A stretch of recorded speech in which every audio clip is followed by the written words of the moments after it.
Tonight, let's read a classic about He-Man called Masters of the Universe, Caverns of Fear. The great Castle Grayskull loomed on the horizon, seeming to grin.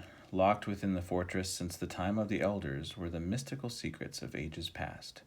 Legend foretold that whoever controlled Grayskull's halls would gain mastery over all the forces of the universe. As dawn broke, He-Man, powerful foe of the forces of evil, reared across the plains of Eternia astride the mighty Battle Cat.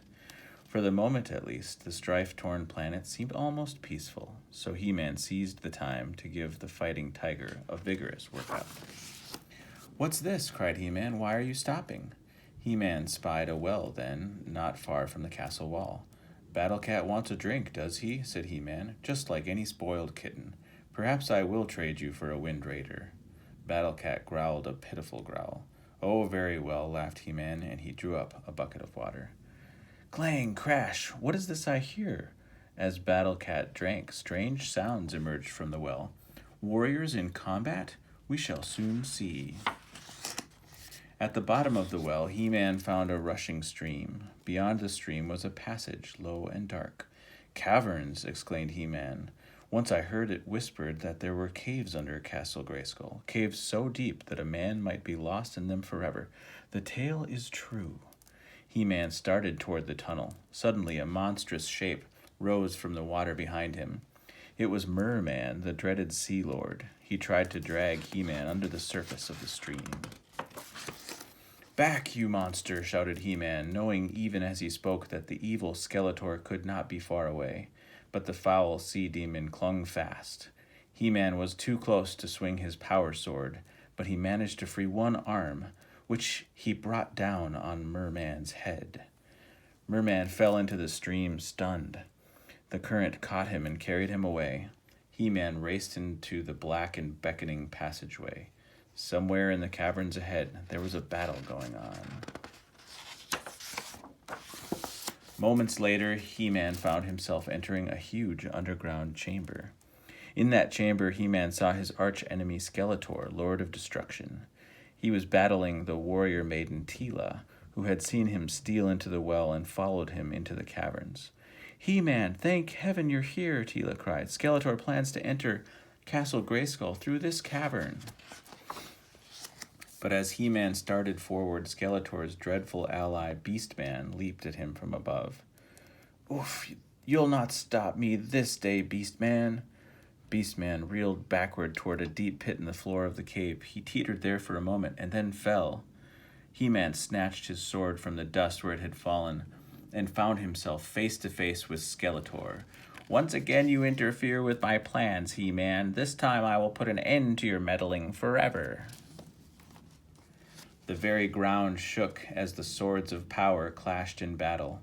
While He-Man and Skeletor faced off in their struggle, Trapjaw, Skeletor's henchman, took Teela by surprise. But the warrior maiden was well trained, and Skeletor's servant found that he had a fight on his hands.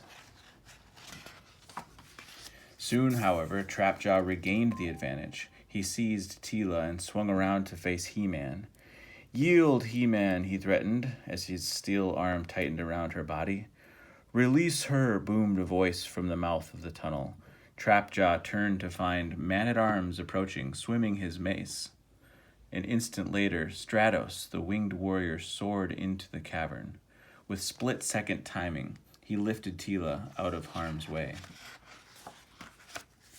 He-Man returned to the fight. He charged at Skeletor. As he swung the power sword, however, the fiendish Lord of Destruction vanished.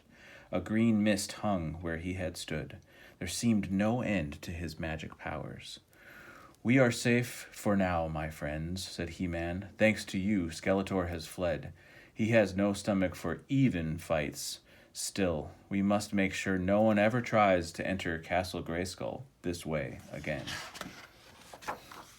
He-Man's sword flashed out. Again and again he struck at the stone formations in the cavern.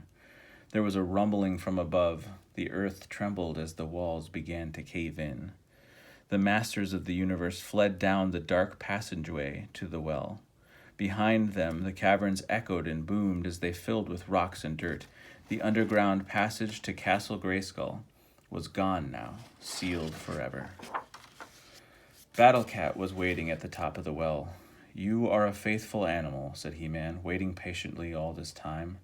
"A clever animal, you mean," said Man-at-Arms. "It was he who found us in the forest. When we saw him alone, we were afraid for you. He led us here." "So," said He-Man, "a live cat is better steed than a machine. He may need water, but there is much he can do that a machine cannot." At this, Battle Cat gave a great rumbling purr. Then the warriors parted. "We've not seen the last of Skeletor," said He-Man, knowing the Lord of Destruction would strike again. "We'll be ready for him," replied Teela, as a strange quiet fell over the plains of Eternia.